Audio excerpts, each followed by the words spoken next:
Estás escuchando la radio de la Escuela Superior de Administración Pública, Radio ESAP.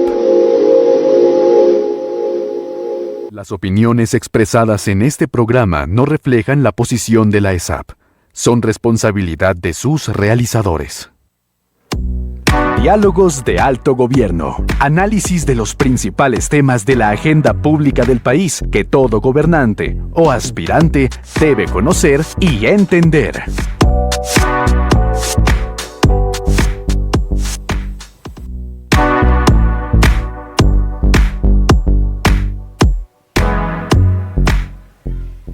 Un saludo para todas y todos nuestros oyentes. Bienvenidos a un espacio más de diálogos con la Escuela de Alto Gobierno. Aquí nos acercamos a la ciudadanía con las iniciativas y temas de gran impacto sobre el alto gobierno y la alta gerencia pública. Soy Cindy Bernal, periodista de la Escuela de Alto Gobierno, y hoy tenemos un programa muy especial con información clave para todos los territorios. Así es, Cindy, pero antes de continuar, quiero saludar muy especialmente a toda nuestra audiencia que hoy nos acompaña.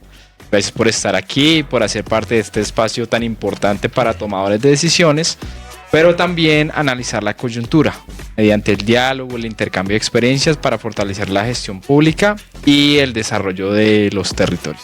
Bienvenidos y bienvenidas.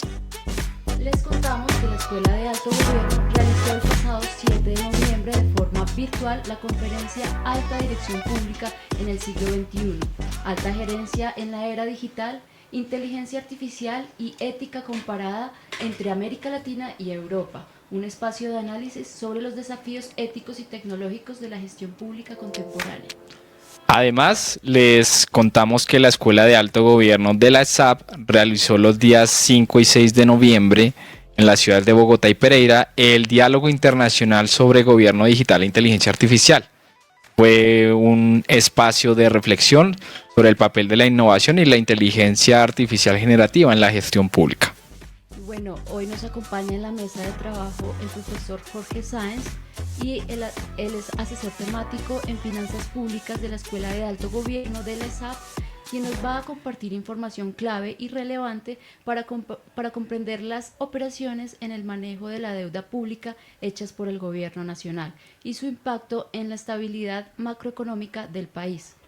Esta nota de gobierno contó con la coautoría de Carlos Alape, estudiante del programa de Administración Pública de la ESAP, ha sido pasante en el Departamento de Estudios de Política Económica del Banco de la República, columnista del diario La República y profesor asistente de la Universidad de los Andes y analista bursátil en Aval Casa de Bolsa. Bienvenidos a los dos a nuestro programa y gracias por acompañarnos. Bueno, gracias a Cindy, gracias a Henry por esta invitación y bueno, creo que hoy es un día muy especial para hablar de un tema como la deuda pública en Colombia. De nuevo, pues muchísimas gracias por la invitación. Yo creo que el hecho de que se pueda discutir de estos temas de cómo las finanzas públicas a la deuda de largo plazo termina impactándonos a las personas de pie, pues eso es algo que no solamente el gobierno nacional, sino los a nivel territorial, digamos, deben tener muy claro y como precedente. Bueno, antes de contarnos por qué es importante escribir sobre este tema y hacia quiénes va dirigido este análisis, cuéntenos qué es la deuda y por qué los gobiernos se endeudan, por qué es importante entender este tema. Bueno, primero que todo, ¿por qué escribimos un tema tan especial? Primero hay que tener en cuenta que la deuda pública no solamente es pública, sino es de cada colombiano. En el año 2022... más o menos cada colombiano debía 14 millones de pesos. Hoy debemos aproximadamente 22 millones de pesos. Entonces, frente a ese panorama y mirando todo eso, pues hay que tener en cuenta y por eso nos metimos en un tema tan definitivo que no solamente es de preocupación del gobierno, sino de cada uno de nosotros. ¿Sí? La deuda externa es pública, es un dinero que se debe, digamos, primero que todo se utiliza para financiar el déficit fiscal, el déficit del gobierno, es decir, la diferencia entre ingresos y gastos. Esa deuda pública hoy tiene un guarismo muy importante dentro del Producto Interno Bruto. a hoy está más o menos 1.135 billones de pesos, es decir, está representando un 61-62% del Producto Interno Bruto, que es una suma bastante altísima. Y dentro de esa deuda pública hay una división, hay una diferencia, hay una deuda pública interna y hay una deuda pública externa. Y la deuda pública interna recoge más o menos el 68.2% de esa deuda, de esos 1.135 billones, y el 32.2% lo recoge la deuda externa. La deuda externa está tanto en créditos que se hacen con el Fondo Monetario y el Banco Mundial y otros organismos multilaterales, y también en una figura que llama bonos globales, que pues después Carlos nos ayudará un poquito más con eso. Y la deuda interna, que es el 68.2%, está en algo que llama TES, títulos de deuda pública, que son emitidos por la Tesorería del Ministerio de Hacienda. Dentro de esos, más o menos son como 720 billones. El 59.2 está en TES, que tienen una tasa constante. Hay otros que es el 28.9, que son TES UEBR. Todos estos temas, conceptos, Carlos nos ayudará un poquito más adelante. Otro porcentaje, que es el 5.4, está en TES a corto plazo, que son menos de un año más o menos. Hay otros que son los bonos verdes, ¿sí?, que son 0.6, que es algo que es muy insignificativo frente al panorama mundial, que más o menos tiene $1 billón en bonos de deuda pública. Y bueno, 5% son otras figuras. Todo esto es plata respaldada. No es plata del gobierno, es plata sacada de los agentes económicos, algunos de orden nacional, otros de orden internacional, los bancos comerciales, los fondos de pensiones, las mismas personas naturales jurídicas y algunos de afuera. Y que obviamente tienen un plazo, un vencimiento, ¿sí?, una tasa de interés que se llama cupón, y algunos están en moneda colombiana, otros están en dólares, otros en euros, otros en francos suizos. Entonces tú te darás cuenta todo el problema, y eso es la forma como uno dice, cuando uno empieza a analizar el perfil de la deuda y cómo los vaivenes que la economía da, no solamente en el orden nacional, en el manejo macro, sino en el orden internacional, la subida de las tasas de interés en los Estados Unidos, en Suiza, en Europa, o cualquier cosa que se diga aquí en el orden nacional, empuja el dólar, empuja las tasas de interés, y pues obviamente todo eso afecta a ese tamaño de deuda, que es bastante significativo tanto en Colombia y bueno, en algunos países sobrevive mucho más, pero tienen capacidad de pago como Japón, que llega al 250. Bueno, entrando, digamos, algunas definiciones puntuales que mencionábamos, entre ellas se encuentra, digamos que la deuda pública, si bien es cierto, está compuesta entre una parte que es de corto plazo, hay una parte que está muy pensada en el largo plazo, mediano o largo plazo. Y ya entrando un poco como al detalle de el escenario actual en lo que estamos actualmente, es que el gobierno, a través del Ministerio de Hacienda y Crédito Público, pues lo que percibe es que, dados los niveles actuales de caja, que los podemos medir a través de los depósitos en el Tesorería Nacional, que es la famosa DTN, es conocida, digamos que en términos populares, como la caja del gobierno, ¿sí?, donde puede acceder a liquidez, y esta la administra el Banco de la República, ¿sí? En ese sentido, pues, cuando el gobierno percibe que su caja está quedándose sin recursos, entonces tiene dos caminos. El primero es, como lo mencionaba Jorge, recurrir al mercado internacional, a la banca multilateral y crédito, ¿sí? Pero esto está condicionado a diferentes factores. El primero de esos factores es cuál es la percepción de riesgo, de impago, ¿sí?, que tiene un país. Y eso se determina en función de la calificación de riesgo internacional. En estos momentos, para el inicio de 2025, Colombia contaba con la fortuna de tener una calificación BBB, ¿sí? Y teníamos un grado de inversión que nos costó 10 años levantarlo. En este año perdimos grado de inversión, perdimos calificación crediticia. Pasamos de tener una calificación BBB a tener una calificación de BB+, que esos son niveles similares a los de la economía de Brasil. ¿Qué sucede? ¿Cómo nos afecta eso? Sí, hay un punto súper importante, es que a medida en que un país tiene una mayor percepción de riesgo, se recortan sus calificaciones, no solamente esto se traduce en que es mucho más complejo prestarle plata. Es igual que una persona natural, si usted tiene un mal registro de pago, o no le prestan o la tasa que le van a cobrar por su percepción de riesgo es mayor. En ese sentido, en el caso colombiano, la menor calificación se traduce en unas tasas internacionales mucho más altas y también digamos que aquí las relaciones diplomáticas sí que cobran algo más de importancia, no solamente la parte financiera, sino que la banca multilateral sigue también unos principios, un eje rector, ¿sí? Entonces aquí la teoría realista, digamos, de las relaciones internacionales cobra bastante importancia, y es que si un país no está alineado con el que manda, mejor dicho, las directrices de la multilateral, se vuelven otros truncamientos, se agregan, digamos, a la facilidad de obtener crédito internacional. En ese sentido, en el caso colombiano, dijeron, no podemos tocar la banca multilateral, entonces nos toca sacar plata interna. Y ese es el otro mecanismo que Jorge nos contaba. Entonces, el gobierno dice, emitamos plata nosotros mismos. ¿Y cómo se puede hacer eso? No a través propiamente del Banco de la República, sino dice, yo voy a sacar unos papeles tipo CDTs para el público en general, sale con unos títulos financieros y los bota el mercado financiero. El mercado financiero, el mercado de capitales llega y dice, bueno, ¿cuántos años? ¿Qué indicador? ¿Cuánta rentabilidad me ofrece?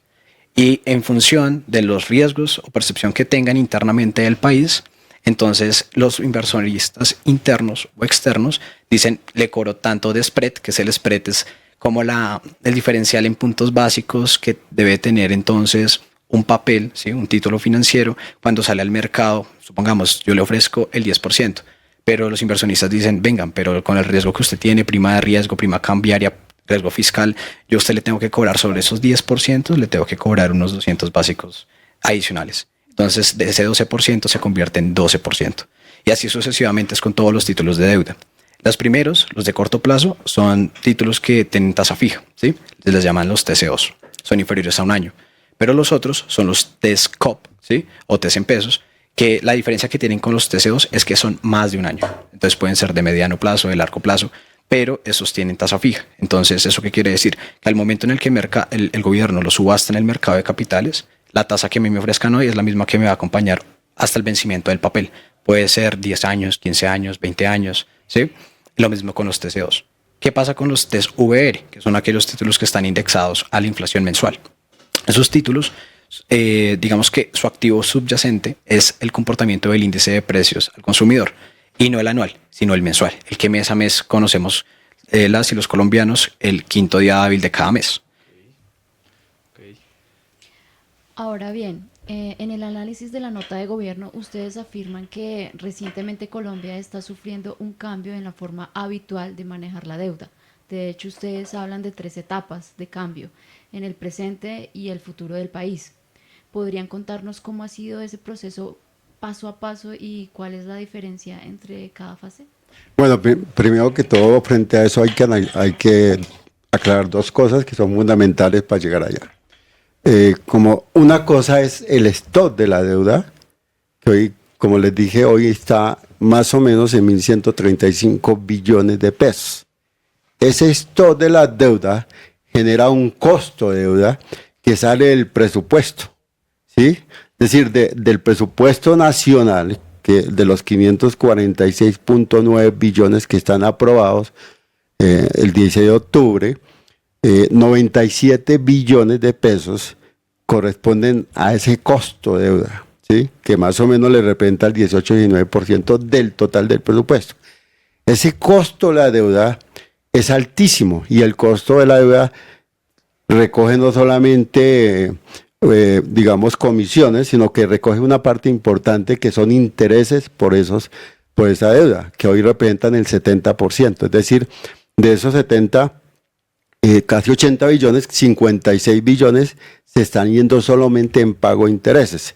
Entonces, eso resulta costoso para el país y costoso para la caja del gobierno, y por eso obviamente el gobierno dijo, bueno, vamos a mirar, bueno, más específicamente la Dirección de Presupuesto de Crédito Público del Ministerio de Hacienda, en cabeza de una persona que es un inversionista, se llama Cuellar, de apellido Cuellar, pues planteó una estrategia distinta para tratar de ver cómo minimizamos costos, cómo minimizamos los costos de la deuda, no cómo minimizamos el stock, sino cómo minimizamos el costo, cómo hay que disminuir los costos, y por eso planteó la estrategia de cómo cambiamos el perfil de la deuda.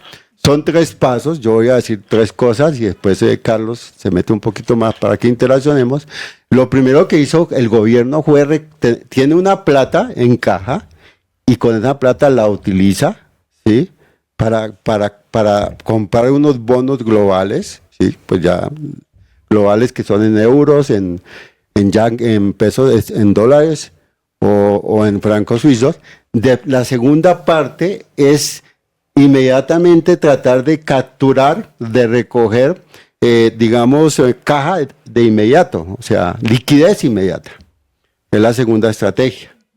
O sea, y el tercera es después ya con esa plata salir a comprar bonos con otras características mucho más económicas.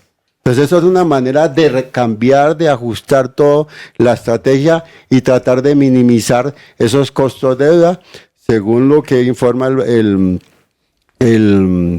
Dirección de Presupuesto de Crédito Público. Más o menos ellos han minimizado el costo en 20-30 billones, porque cuando se presenta la propuesta del proyecto de presupuesto para el 2026, aparecen 118 billones como costo de deuda. Y cuando se aprueba, termina 97 billones. Es decir, bajó el costo de la deuda. Ojo, el costo, no el stock. Y lo preocupante es el stock. Obviamente el costo le resta ¿qué? Aquí hay que tener en cuenta que el costo de la deuda le corta la inversión pública. Porque el presupuesto tiene 3 grandes componentes: los gastos de funcionamiento, los de inversión y los de deuda. Y en la medida que se paguen más por costo de deuda, menos plata queda para inversión pública, menos plata para carreteras, para colegios. Entonces, ese es el problema. Y aquí esa es la estrategia que está tratando del gobierno de hacer, y eso fue lo que hizo el gobierno en cabeza de la Dirección de Presupuesto. Sí, no, Jorge tocó bastantes temas que son importantes inicialmente y retomando algunas cosas es que el gobierno entonces está sin plata, ¿sí? Entonces viene con el modus operandi convencional de emitir títulos de deuda para poder captar liquidez de corto plazo. Entonces, eso lo que hace entonces es que solamente aumente el stock progresivamente, el stock de deuda, pero los costos se mantengan invariantes. Esos van a ser los mismos porque no hay nada por fuera de lo normal, de lo convencional. Entonces, aquí lo que se piensa son algunos argumentos detrás que suscitan y hacen que el proyecto pues tome fuerza y forma. Y es que el gobierno dice, mire, en estos momentos los intereses que estamos pagando nosotros son bastante altos, ¿sí? Entonces, piensan 2 cosas. La primera es que dice, mire, en esos momentos, bueno, y un paréntesis pequeño, al inicio de este año también pasó algo, y es que como teníamos problemas de caja, entonces el gobierno utilizó a lo que se llama la cláusula de escape de la regla fiscal.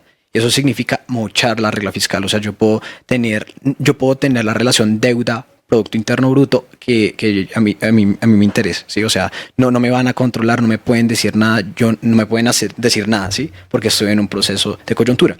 Esa ley, un pequeño paréntesis ahí, es que se retoma en pandemia, hubo una modificación en pandemia, ¿sí? Dado pues la coyuntura macroeconómica que había, hay que incentivar a los hogares, hay que gastar mucho más, ¿sí?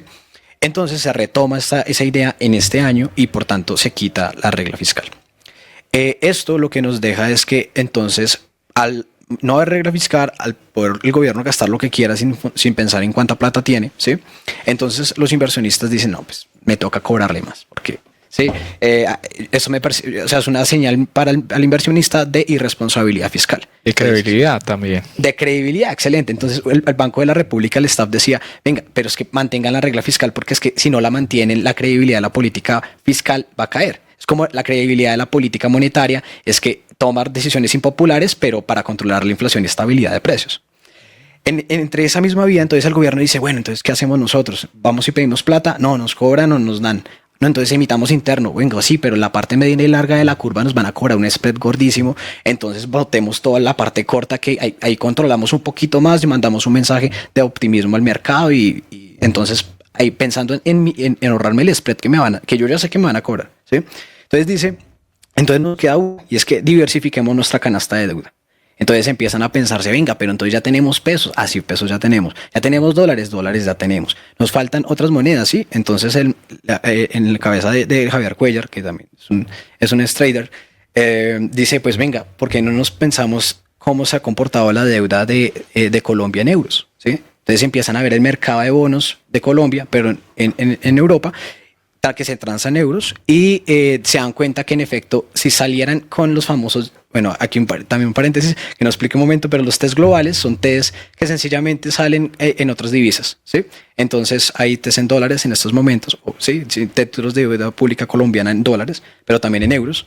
Y esa curva no estaba creada, la del euros no estaba creada, porque había solo uno o dos papeles en el mercado europeo de Colombia, ¿sí? Pero lo que hacen es, venga, ¿por qué no creamos una curva? Entonces embotan muchos papeles de diferentes plazos en la parte mediana y larga, pero en Europa, ¿sí? En euros. Eso se hace pues, pensando en todo lo que les cuento en este contexto. Aquí lo que pensamos es, bueno, pero ¿cómo realizamos esto? Porque a la larga lo que nosotros queremos es tener liquidez de corto plazo y que nos entre más plata, ¿sí? Porque esto es una operación que resulta de la necesidad de plata. Entonces el gobierno dice, venga, pero entonces ya sabemos por dónde queremos meter la plata, o sea, de dónde queremos poner los bonos, ¿sí? Pero ahora nos falta pensarnos dónde va a llegar el recurso.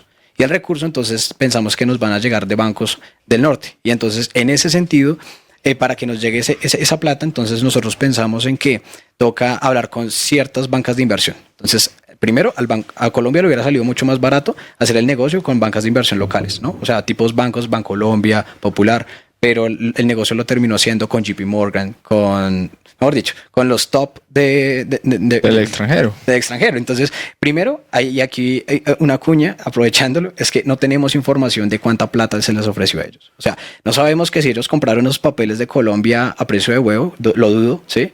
Pero consiguieron 10 bancas de las top del mundo para que les dieran liquidez y aceptaran luego entonces hacer un tipo de derivado financiero. Este derivado es un poco complejo, pero digamos su nombre técnico es Total Return Swap, y ese derivado lo que busca es, vamos a intercambiar papeles, pero al mismo tiempo los vamos a cubrir de la devaluación o apreciación cambiaria. Es un poco más técnico, pero lo que consiste sencillamente es que quiero plata y me entran dólares a mí, ¿sí? Se piensa en Suiza. ¿Y por qué se piensa en Suiza? Porque las tasas de interés de Suiza son bajas, es del 1%, casos técnicos que son 0, ¿sí? Se piensa en índices de precios. ¿Por qué Suiza? Pues que Suiza tiene inflaciones supremamente bajas, ¿sí? Tiene precios supremamente bajos. Entonces se dice, toca irnos allá porque nos sale más barato. Entonces, hacen todo el tema de que transan en euros, siempre toda la operación fue en euros, allá le entran liquidez que sale en francos, pero es como hicieron el derivado, entonces esa plata entra en dólares, y entra. Y cuando entró en su momento eran cerca de 5.100 millones de dólares, ¿sí? Que al día de hoy ya se han llevado ejecutando cerca del 83%. ¿Cuánto queda, Jorge? 173 millones de dólares. Millones de dólares. Entonces, digamos que ese es el panorama en el cual arranca esta operación de manejo de deuda. Otra de los puntos que estaba sobre la mesa y que es supremamente interesante, pero que también es como quitando mitos. Y es que decía el ministro y Cuellar mencionaba, venga, es que con nuestra operación de manejo de deuda no solo mejoramos nuestro perfil de deuda, sino que al mismo tiempo bajamos nuestra percepción de riesgo en el mercado de capitales internacional. Entonces uno dice, ¿cómo se hace esto? Entonces hay un instrumento que nosotros revisamos que es la curva Credit Default Swap, que es la percepción de riesgo país. Se ha caído desde que entró en vigencia la operación de manejo de deuda, pero si se compara con otros países de América Latina y del Caribe, pues en todos lados está bajando. Entonces, no es propio de la política. Chicos, lamentablemente el tiempo se nos agotó. Entonces, ya para concluir, me gustaría que después de todo el análisis que ustedes pudieron hacer sobre el tema del manejo de la deuda, nos dieran una conclusión para los oyentes brevemente. No, mis conclusiones van para los territorios, ¿no?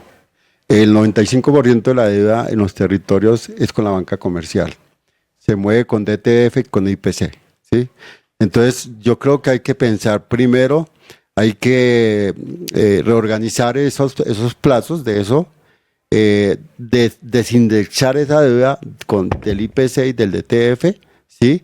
Y sobre todo, endeudarse solamente cuando se requiere, es decir, endeudarse para proyectos productivos grandes, como acueductos, como cosas grandes, y tratar de tener un superávit, no un déficit fiscal.